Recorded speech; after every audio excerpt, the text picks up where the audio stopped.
नमस्कार दोस्तों।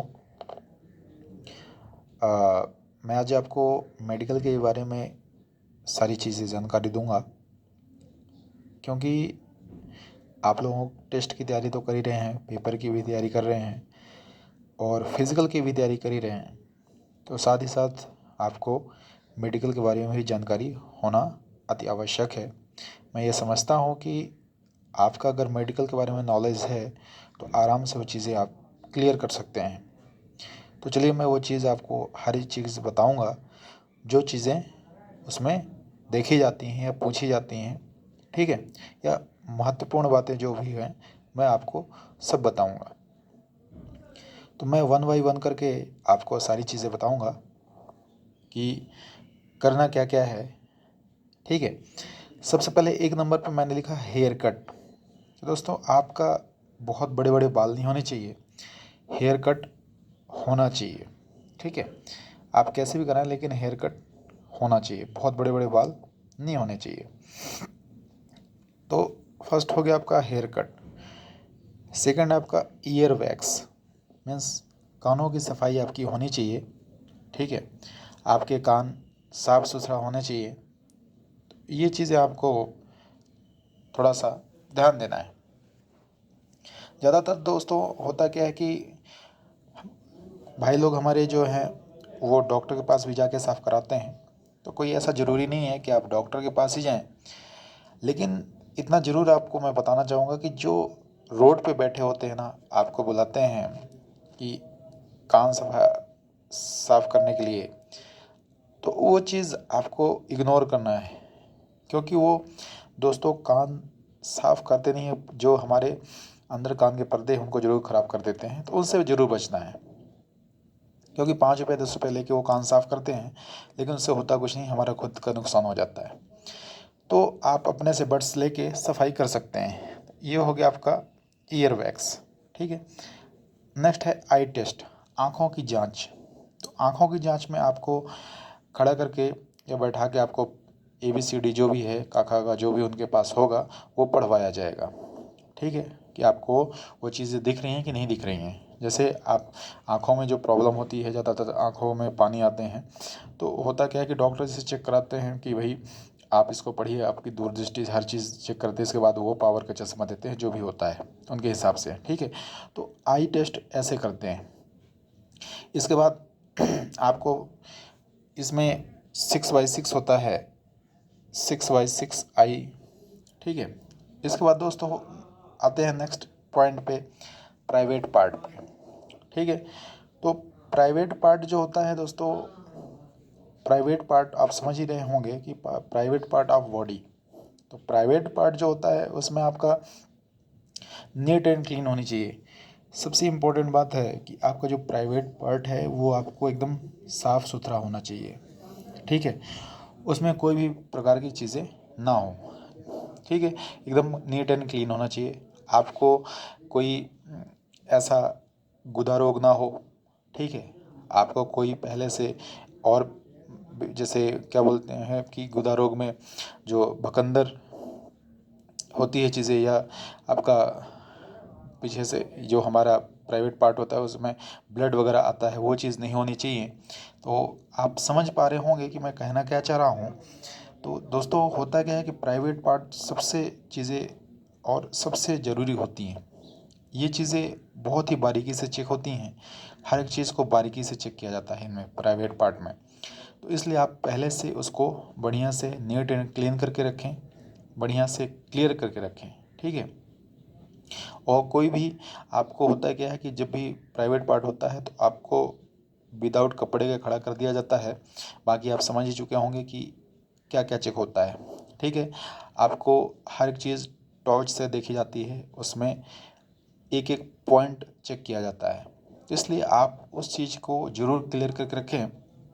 आपको पहले से कोई बीमारी ना हो। गुदा रोग मैं पहले ही बता चुका हूँ, जो पीछे आपका होता है पार्ट, उसमें कोई भी प्रकार की प्रॉब्लम ना हो। ज़्यादातर जो लोग बीड़ी सिगरेट या वो पीते हैं तो उनमें भी दिक्कत होती है। तो इसलिए वो चीज़ें को आपको बचाना है। कम से कम सिगरेट और जो आप पीते हैं गांजा वगैरह जो भी आप पीते हैं उसको कम से कम 1 महीने पहले आप बंद कर दीजिए, ठीक है, नहीं तो वो वहाँ पे पता चल जाता है तो वो दिक्कत हो जाएगी।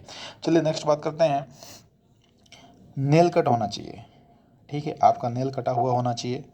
क्लीनिंग ऑफ टीथ, ठीक है, आपके दांत साफ सुथरा होना चाहिए। ज़्यादातर तो ऐसे दोस्त होते हैं जो हमारे भाई ऐसे लोग हैं जो गुटखा तंबाकू का सेवन करते हैं और उनकी वजह से उनके दांत खराब हो जाते हैं, तो आप उसके लिए डॉक्टर के पास जाके साफ करा सकते हैं।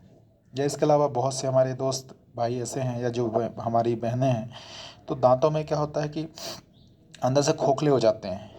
तो होता क्या है कि आप डॉक्टर के पास के जाकर मसाला उसको फिलअप करा सकते हैं, उस जगह को गैप को भरवा सकते हैं, ठीक है। तो ये चीज़ें आपको तैयार रखनी है और चीज़ें को क्लियर करके रखना है, ठीक है। तो क्लीनिंग ऑफ टीथ हो गया। फिर नोज़ टेस्ट। नोज़ टेस्ट का मतलब ये होता है दोस्तों, नाकों का जो जांच होता है, तो मतलब आपकी जो नसें होती है नाक की वो एकदम सीधी होनी चाहिए, मीन्स तिरछी नहीं होनी चाहिए, ठीक है। तो ये चीज़ आपको क्लियर होना चाहिए।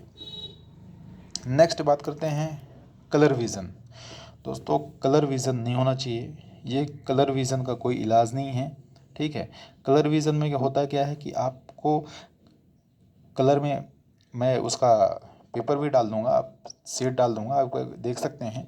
उसमें कलर में कई कलर होंगे, उस कलर में नंबर डाले होंगे 26 30 ऐसे करके, तो वो चीज़ें जिसको कलर विज़न होता है वो पकड़ नहीं पाता है, ठीक है।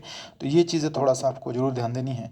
तो वो कलर विज़न का भी दिक्कत है, जिसको कलर विज़न है तो वो बिना मतलब का परेशान ना हो, ठीक है। क्योंकि आप हर चीज़ में सेलेक्ट हो जाएंगे लेकिन कलर विज़न में निकल जाएंगे तो बहुत तकलीफ होती है, ठीक है। नेक्स्ट बात करते हैं हम घुटनों की। तो घुटने की बात हम करते हैं, तो दोस्तों हमारे जो घुटने होते हैं, तो घुटने क्या है कि हमारे सटे हुए नहीं होने चाहिए, ठीक है। ज़्यादातर लोगों के सटे हुए होते हैं, तो हमारे जो घुटने हैं ना आपस में सटे नहीं होने चाहिए, उनमें गैप होना चाहिए, ठीक है। तो जब गैप होगा, ध्यान दीजिएगा कि हमारे जो वो होता है उसमें गैप होना चाहिए, ठीक है। इसके बाद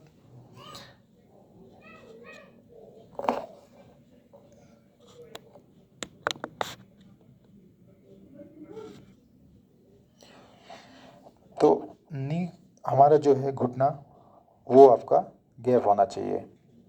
नेक्स्ट बात करते हैं चेस्ट। तो दोस्तों जो हमारा चेस्ट होता है, तो चेस्ट का एक्सरे होता है। तो मैं पहले ही बता दिया हूँ, जो हमारे भाई हैं वो कम से कम स्मोकिंग करें और स्मोक कम से कम 1 महीने तो बंद ही कर दें। तो चेस्ट का एक्सरे होता है, वो चीज़ आपको देखी जाती है, ठीक है। इसके बाद नेक्स्ट पॉइंट आता है फ्लैट फुट। जो हमारा पैर होता है वो फ्लैट फुट नहीं होना चाहिए, फ्लैट फुट नहीं होना चाहिए। मतलब आपको अगर चेक करना है तो आप ऐसे चेक कर सकते हैं कि आप पैर को अपने पानी में डालने के बाद आप एकदम प्लेन एरिया में जहाँ सूखा हो वहाँ पे खड़े होके साइड हो जाए, तो फ्लैट फुट में एकदम बराबर से पूरा हो जाएगा, ठीक है। फ्लैट फुट में आपका पूरा इस टाइप से पूरा प्रिंट होएगा। लेकिन अगर फ्लैट फुट नहीं होगा तो उसमें थोड़ी सी गैप ऐसे करके बन जाएगी, ठीक है। तो समझ जाइए कि आपका सही है। इसके बाद इसके बाद आपका आता है हाथ पैर की नसों में सूजन। दोस्तों हाथ पैर की नसों में सूजन मतलब देखे होंगे आप, ज़्यादातर लोगों के हाथ पैर की नस जो होती है अकड़ी हुई होती है, एकदम बाहर उभरी हुई होती हैं, निकली हुई होती हैं। तो वो चीज़ गलत है, इसमें वो चीज़ को अप्लाई नहीं करता है, उसको रिजेक्ट कर देता है। इसके बाद आपका हार्ट बीट, ठीक है। हार्ट आपका हार्ट बीट जो है वो कम से कम 120-80 होना चाहिए। ज़्यादातर क्या होता है कि जब हार्ट बीट चेक होता है, हमारा जो हार्ट बीट जब चेक होती है तो होता क्या है कि ज़्यादातर लड़के जो होता है ना तो उसमें वो हो जाते हैं, परेशान हो जाते हैं। परेशान का मतलब कि टेंशनाइज हो जाते हैं कि होगा कि नहीं होगा, है होगा कि नहीं होगा, इस सिलेक्शन होगा। इस वजह से वो चीज़ें आपकी बढ़ जाती हैं। तो ज़्यादा घबराने की बात नहीं है, ज़्यादा टेंशन की बात नहीं है। आप कम से कम ज़्यादा से ज़्यादा पानी पीते रहें, तो पानी का ज़्यादा सेवन करें। और गर्मियों में ज़्यादातर मेडिकल अगर हुआ तो आपको करना क्या है कि पानी का बहुत मात्रा में पानी लेना है। और जो आपका ग्लूकोन डी होता है, जो आपका ग्लूकोन डी होता है, तो ग्लूकोन डी दोस्तों, ग्लूकोन डी में कौन सा लेना है आपको? Orange flavour. ऑरेंज फ्लेवर में मिला के आपको कम से कम जितना आप पी सकते हो उतना पीजिए, ठीक है। या ऑरेंज फ्लेवर नहीं मिला तो नॉर्मल ही पी ले। तो ग्लूकोन डी आप लेना है, उससे हार्ट बीट आपका नॉर्मल होती है और आराम से आपको टेंशन जो है, आपका जो धड़कन है वो आराम से चलती है। इसके बाद आपके जो अंदर विषाक्त पदार्थ होते हैं वो आपके पेशाब के रास्ते से निकल जाते हैं। लेकिन आपको ध्यान रखना है, पेशाब रोक के नहीं रखना है, क्योंकि यूरिन का भी टेस्ट होता है, ठीक है। तो यूरिन आपकी क्लियर होनी चाहिए। इसके बाद दोस्तों होता है टैटू।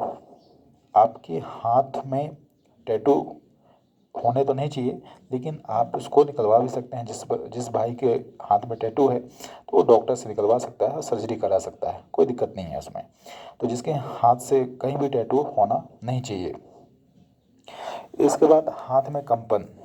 दोस्तों हाथ आप जब सीधा करते हैं, एकदम हाथ स्ट्रेट स्ट्रेट करते हैं, तो क्या होता है, कुछ टाइम तक आपका हाथ रोक के रखते हैं तो उसमें क्या है, कंपन आने लगता है। तो होता क्या है कि डॉक्टर उसमें निकाल देता है। तो जिस व्यक्ति को हाथ में कंपन आ रहा है उसके लिए सही तरीका आपको करना क्या है कि आप जो जिस जो ईंट होती है जिससे हमारा घर बनता है, तो आपको कम से कम सीधे पकड़ के उस ईंट को पकड़ के रखना है, ठीक है। जितना आप प्रैक्टिस कर लेंगे तो उसमें कंपन बंद हो जाता है। तो ये चीज़ मैं इसलिए आप लोगों को बता रहा हूँ, उन भाई के लिए है जो हमारे भाई लोग तैयारी कर रहे हैं जिनके हाथ में कंपन होता है, उन लोगों के लिए मैं बता रहा हूँ। जिनका नहीं हो रहा तो बहुत अच्छी बात है। इसके बाद नेक्स्ट बात हम कर लेते हैं ब्लड टेस्ट, ठीक है। ब्लड ब्लड टेस्ट में कई सारी चीज़ें होती हैं। तो आपका ब्लड टेस्ट में हीमोग्लोबिन, ठीक है, एचबी जिसको बोलते हैं, ठीक है, एचबी हीमोग्लोबिन। तो हीमोग्लोबिन कम से कम 11 से 12 होना चाहिए, उससे नीचे नहीं होना चाहिए दोस्तों। तो अगर हीमोग्लोबिन ज़्यादा है तो बाकी सारी चीज़ सही हो जाएंगी। तो जो कोई ब्लड टेस्ट में आपका आरबीसी, डब्ल्यूबीसी, ठीक है, डब्ल्यूबीसी, और इसमें बहुत सारी चीज़ें टेस्ट होती हैं। तो ये चीज़ें आपको क्लियर करके रखना है। ब्लड टेस्ट भी आप एक बार किसी भी उसमें उसमें जाके आप करा सकते हैं, पैथोलॉजी में आप करा सकते हैं और चेक कर सकते हैं कि हाँ हमारा हीमोग्लोबिन कितना है, ठीक है। तो इस हिसाब से आपको खाना है। और वजन भी आपका कम से कम होना चाहिए, तो 50 केजी से कम नहीं होना चाहिए।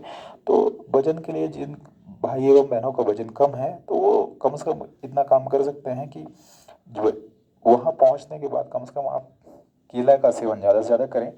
तो उससे क्या है कि आपका आराम से वजन बढ़ जाएगा। और थोड़ा पानी भी ज़्यादा मात्रा में पी लेंगे तो आराम से वजन 50 केजी हो जाएगा, ठीक है। इसके बाद आपका होता है लिपिड प्रोफाइल और एचआईवी, ठीक है। आपका एचआईवी भी टेस्ट होता है, उसमें होने से पहले आपका एचआईवी टेस्ट किया जाता है। तो ये चीज़ें टेस्ट होने के बाद फिर आपका होता है हार्ट बीट के बाद ये चीज़ें, आपका ईसीजी भी होता है, ईसीजी टेस्ट होता है, आपका ईसीजी निकाला जाता है, तो ईसीजी भी टेस्ट होगा, ठीक है। और इसके बाद आपका दोस्तों आता है यूरिन। यूरिन भी टेस्ट होता है। तो यूरिन भी आपकी एकदम क्लियर होना चाहिए। तो आप जितना पानी पिएंगे उतना आपके अंदर जितना एंटीऑक्सीडेंट होता है, विषाक्त पदार्थ होता है, वो साफ़ हो जाएगा और आराम से आपकी यूरिन एकदम टेस्ट जो आएगा तो नॉर्मल आएगा, उसमें कोई दिक्कत नहीं है। तो दोस्तों मैंने आपको ये सारी चीज़ बताई हैं क्योंकि मैं ये समझता हूँ कि आपको जो पेपर की तैयारी तो कर ही रहे हैं, साथ ही साथ रनिंग भी की तैयारी कर रहे हैं, लेकिन आपको मेडिकल के भी बारे में पता होना चाहिए कि मेडिकल में क्या क्या पूछा जाता है या क्या क्या कराया जाता है। इस वजह से मैं इस चीज़ को बताया हूँ। जो हमारे भाई एवं बहनें हैं ज़्यादा जानकारी चाहिए जिनको, तो वो कमेंट करके पूछ सकते हैं, हम फिर बताएंगे, ठीक है। तो आप इस चीज़ को जरूर ध्यान दें कि साथ ही साथ आप इसकी भी तैयारी करते रहें। बाकी आप तो सारी चीज़ कंप्लीट करते ही चल रहे होंगे। मैं उम्मीद करता हूँ कि ये चीज़ें आपको समझ में आई होंगी। जिन भाई एवं बहनों को ज़्यादा डाउट होगा वो कमेंट करके हमें बता सकते हैं, हम वो सारी चीज़ें आपको बताएंगे और हर एक चीज़ 100% अपना देंगे। आपको हर चीज़ बताने की कोशिश करेंगे जिससे आपको समझ में आ जाए। तो मेडिकल में ये सारी चीज़ें होती हैं दोस्तों। तो ये चीज़ आज मैंने आपको मेडिकल के बारे में जानकारी दी है। ज़्यादा जिस व्यक्ति को या भाई बहनों को जानकारी चाहिए होगी तो मैं आपसे ही बार बार गुजारिश कर रहा हूँ कि आप ज़रूर कमेंट करके हमें बताएं कि आपको क्या प्रॉब्लम है, क्या दिक्कत है, तो उसका सॉल्यूशन किया जा सके समय रहते। बाद में ये ना हो कि हम अगर पहले ही पूछ लिए होते तो आज मेरा भी सिलेक्शन हो जाता, आज मैं भी वर्दी पहन सकता था या पहन सकती थी। ठीक है, तो हमारे वीडियो आपको कैसा लगा वो हमें कमेंट करके ज़रूर बताएं, और इसके बाद लाइक करें, सब्सक्राइब करें और शेयर करना न भूलें। जय हिंद, जय भारत।